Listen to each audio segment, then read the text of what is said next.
आज का विचार 107.8 FM हिमगिरी की आवाज, आपकी अपनी आवाज। 107.8 FM हिमगिरी की आवाज, आपकी अपनी आवाज पर आज का विचार, किसी अजनबी की चिकनी चुपड़ी बातों में आकर उस पर विश्वास नहीं कर लेना चाहिए। चलिए एक कहानी के जरिए समझते हैं।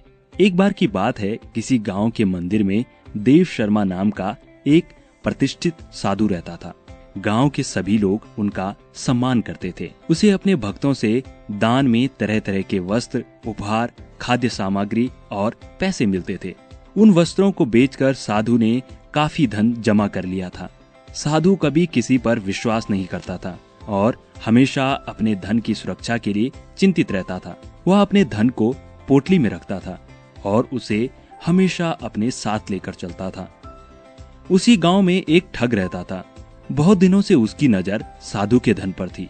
ठग हमेशा साधु का पीछा किया करता था, लेकिन साधु उस गठरी को कभी अपने से अलग नहीं होने देता। आखिरकार उस ठग ने एक छात्र का वेश धारण किया और साधु के पास गया।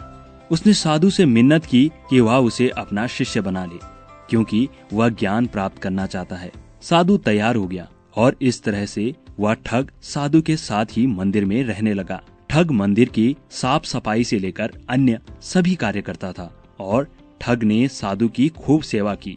जल्दी ही उसका विश्वास पात्र बन गया। एक दिन साधु को पास के गांव में एक अनुष्ठान के लिए आमंत्रित किया गया। साधु ने आमंत्रण स्वीकार किया और निश्चित दिन पर साधु अपने शिष्य के साथ अनुष्ठान में भाग लेने के लिए निकल पड़ा। रास्ते में एक नदी पड़ी और साधु ने स्नान करने की इच्छा व्यक्त की।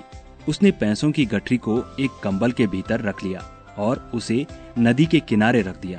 उसने ठग से सामान की रखवाली करने को कहा और खुद नहाने चला गया। ठग को कब से इसी पल का इंतजार था। जैसे ही साधु नदी में डुबकी लगाने गया, वह रुपयों की गठरी लेकर चंपत हो गया। इसीलिए कहते हैं, किसी पर आंख मूंद कर भरोसा बिल्कुल नहीं करना चाहिए। सुनते रहिए हिमगिरी की आवाज, आपकी अपनी आवाज।